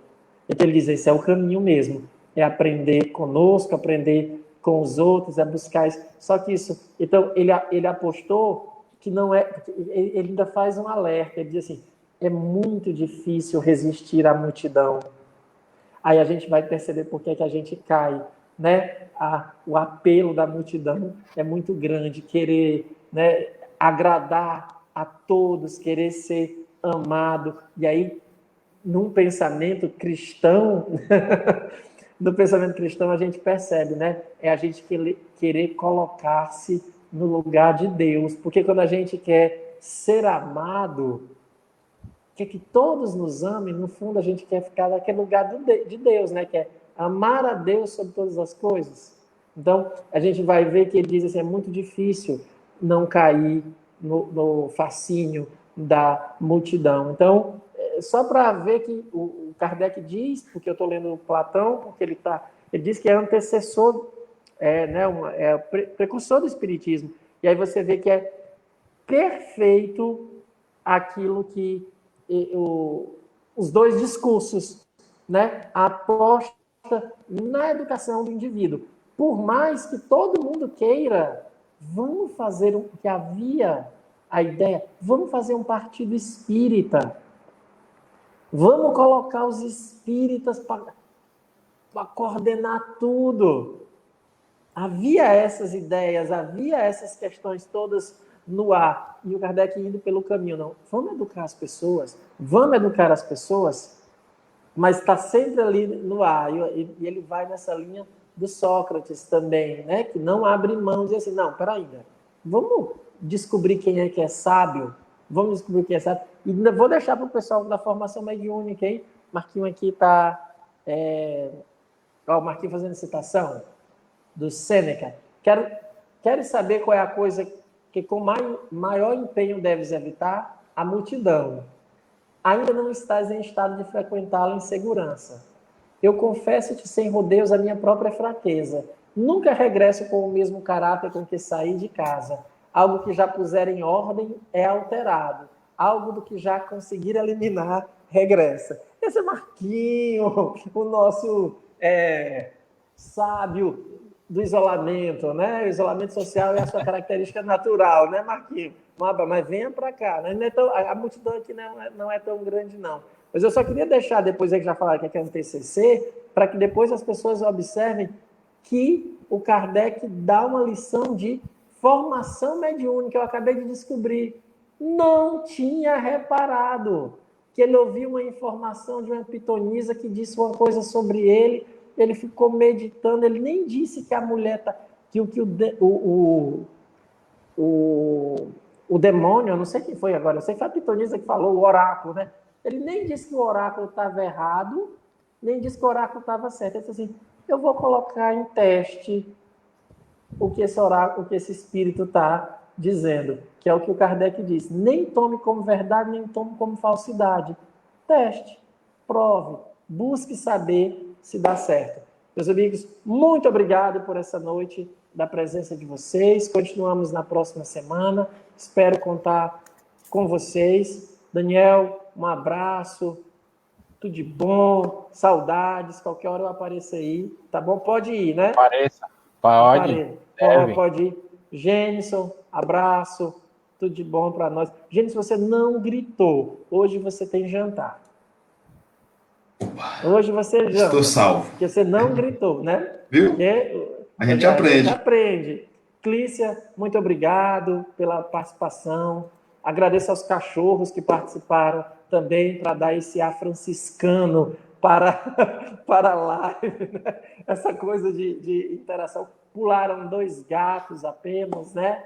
E aí, obrigado, vocês têm deixado, abraço, Marquinho, deixado o nosso estudo bem melhor, e quanto mais para a tristeza do meu amigo, nós não temos caciques, mas quanto mais índios com capacidade de querendo aprender a pensar, mais feliz o CEAL fica. O CEAL aprende com vocês. Muito obrigado e até a próxima semana. Joia, um abraço a todos. É isso, meus amigos, muito obrigado. Agradecer aqui a participação de vocês que estão aqui. Um abraço para o Marquinho, para a Tati, para a Rose, o pessoal que está se manifestando aqui. Acabou, Vanos, é assim. Vamos fazer uma prece? Depois eu mando um abraço, tá bom? Dou os recados. Vamos fazer uma prece para encerrar, para a gente estar aqui junto nessa prece de agradecimento. Deus de amor e bondade, Senhor da vida, obrigado, Pai, por esta oportunidade de estar entre amigos, de podermos refletir sobre o nosso comportamento e, acima de tudo, de buscar ferramentas para a nossa mudança. Agradecemos aos bons espíritos que aqui estiveram, em especial a Allan Kardec, que coordena esse estudo, aos nossos anjos da guarda e a Jesus, nosso modelo e guia. Em teu nome, Pai, damos por encerrados o estudo desta noite. Fica conosco, hoje e todo sempre. Que assim seja. Obrigado, meus amigos, vocês que estão aqui. Deixa eu ver aqui. Os pets sofrem com os fogos, né? Queria dar o tema de amanhã, do estudo de amanhã. Amanhã nós vamos tratar um tema muito legal do céu e inferno, chamado Um Cientista Ambicioso. Vamos falar sobre expiações, sobre sofrimento. Amanhã, às 20 horas, esse estudo, e amanhã terá a aplicação do magnetismo à distância para os doentes do corpo. Tá? As doenças do corpo é tratada nas quintas-feiras. Deixa eu dizer, as preces do Instagram tá muito legal, pessoal. A gente tem sentido realmente, pelo que as pessoas nos dizem, um retorno muito bom. Se você tiver alguma dúvida, quer pedir uma prece por alguém, está precisando, quer falar com alguém do CEAL, entra no direct do Instagram, manda uma mensagem. Eu estou convidando as pessoas para participarem ao vivo. Ninguém quis participar ao vivo, o pessoal só manda mensagem Mas se você quiser falar alguma coisa, quiser dizer alguma coisa, pode chamar lá ao vivo que eu estou atendendo as pessoas lá no Instagram do CEAL, tá bom? Sábado também nós vamos continuar o nosso estudo sobre a fé. Deixa eu ver aqui, obrigado a Vanúzia, Socorro. Amanhã vai ter convidado, hein? Convidado de honra amanhã, vai ser bem legal. Fernando, meu amigo, Pedro, olha, o Pedro é o que faz com que a Ana vá encontrar os convidados. Deixa eu dizer que a nossa campanha de ajuda dos idosos do mês de outubro já deu certo. Conseguimos. Próxima semana a gente está entregando tudo que foi recolhido. E já estamos começando a de novembro. É sempre assim. Nós escolhemos a última semana de outubro para fazer as entregas, porque na última semana, para que evitem que eles gastem as suas aposentadorias, porque eles têm um benefício, né? Então a gente quer diminuir. Esse trabalho com os idosos, para quem não sabe, é um trabalho fixo do CEAL. Nós temos um trabalho com os idosos aos sábados pela manhã, que por conta da pandemia, nós não podemos trabalhar com eles. Então o que a gente fez foi substituir nesses momentos, principalmente é um grupo de muito risco, porque são idosos que, embora bem animados do espírito, com a idade realmente bem avançada. Então, não dá para estar reunindo-os. Por isso que as visitas não são para... uma pessoa, no caso o Antônio, vai com a Yara, uma ou outra pessoa que faz as visitas justamente para não ter uma grande quantidade de pessoas participando. Então, nós estamos ajudando a mantê-los. Então, tudo que vocês têm feito é quem tem, que faz a diferença. Muito obrigado a todo mundo que colabora, tá bom? É isso, são esses os nossos avisos. Até amanhã. Acho que eu falei com todo mundo, né, que tá por aqui. Um abraço a todos, que Deus os abençoe, que Deus nos abençoe. E eu queria, se vocês me permitirem, só fazer este aviso, né, dar este lembrete, que é a questão realmente da prece. Então, para que a gente não esmoreça, que nos mantenhamos em prece. A prece nos sustenta, tá bom? Um abraço. Flor, os nossos comerciais.